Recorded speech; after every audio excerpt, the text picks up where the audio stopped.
এই সব খরিফে তো 2 মাস লাগে গোখাদ্য। ভুট্টাটা মৌসুম হলে তো নেয় না। ও 1 বিঘা জমিতে কতটা বিক্রি হয় ওই গোখাদ্য হিসাবে? এটা আমদানির ওপর। না তাও কত হয় মোটামুটি ধরেন যদি ব্যাপক আমদানি থাকে হ্যাঁ তাহলেও 18-20 হাজার টাকা ধরেন বিঘা। বিঘায়? ও মানে ওই আপনার যখন ওই একবার পাকলে না মোচাটা যখন ধরলো ওই সময়টা একটু কাঁচা থাকবে গোখাদ্যটা ভালো হয়। 20,000 টাকা হয়ে যাবে? তাহলে তো বছরে কবার চাষ করা যায়? আমি দুবার করলাম। মানে এর আগে করেননি? তা আমি শুনেছি বছরে 4 বার চাষ করা যায়। হ্যাঁ 4 বার হয়, মানে প্রথমের দিকে একটু ভালো হয়, হ্যাঁ পরপর 2 বার না একটু গোবর সার দিতে হবে। জৈব সারটা দিলে ভালো হয়। হ্যাঁ কারণ জৈব সারটা আমাদের এদিকে সংকট। না যাদের খাটার পালা আছে আপনি গরু পুষলে সেটা দেবেন, তাহলে কিন্তু আমার রাসায়নিক সারটা কম লাগবে। গরু তো আমাদের নেই, আমাদের গ্রামে গরুই নেই। ও একটা দুটো এখন খড় বিচালে যা দাম। সে তো বটে, এটা ঠিকই বলেছেন দাম। এই যে গোখাদ্য করলে আপনিও একটু ওই গরু দুধ হবে প্লাস আপনারও একটু বিক্রি হলো।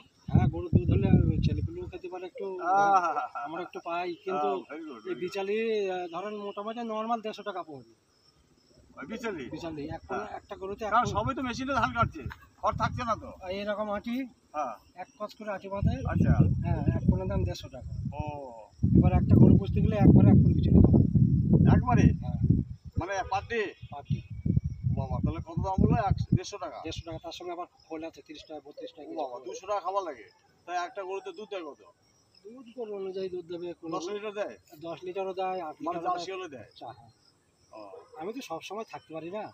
কেন কি কাজ করে? আমি রাজমিস্ত্রির কাজ করি। ও রাজমিস্ত্রিতে ওখানে বেশি পয়সা? আমি সকালে সন্ধ্যায় একটু আসি। হ্যাঁ এই এটা আপনার নিজের জমি? হ্যাঁ, নিজের। এটা কতটা? এটা তৃতীয়বার হবে। এটা কখন উঠবে?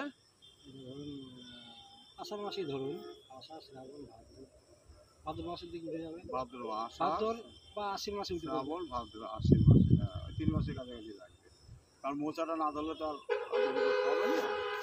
কারণ পাকলে প্রায় 3.5 মাস লাগে নাকি? 4 মাস। 4 মাস লেগে যায় সেখানে, এখানে 1 মাস কম লাগে। 4 মাসের উপর লেগে যায়। হ্যাঁ 4 মাসের উপর লেগে যায়, তার কম লাগে। তারপর ওটাকে আবার ভাঙতে হয়, আবার হারভেস্ট করে ওটাকে করতে হয়, সেটা আর এক সমস্যা। খাটনি বেশি হয়। খাটনি বেশি হয়। আর এটা গরু ঘাস হিসেবে গোখাদ্য কেটে নিল, কোনো ঝামেলা। আমি গাছ তৈরি করে দিলাম, হ্যাঁ ওরা এসে কেটে নিয়ে চলে গেল। আমার আপনার কোনো খরচা হলো না। আর ওই যে আপনি যদি যখন দানা করতে যান তাহলে তো আবার কাটতে হবে, আবার দানা ছাড়াতে হবে, শুকোতে হবে, তারপর বিক্রি হবে। আর এটা একবার 20,000 টাকা দিলে চাকা 20,000 টাকা, আমার হারভেস্টের কোনো খরচা থাকবে।